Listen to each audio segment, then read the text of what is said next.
Hey,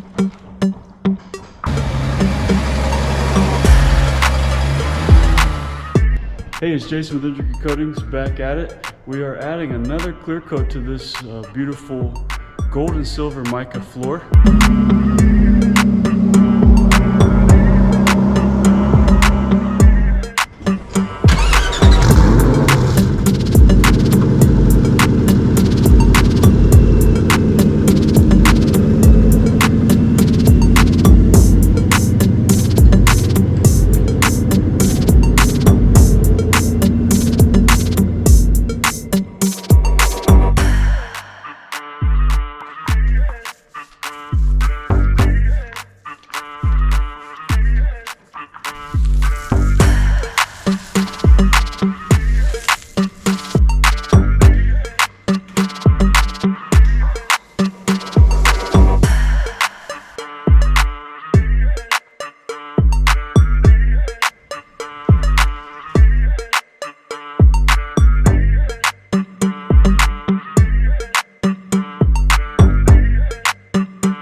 Hey, it's Jason with Intricate Coatings. Just finished up this second clear coat on this mica floor.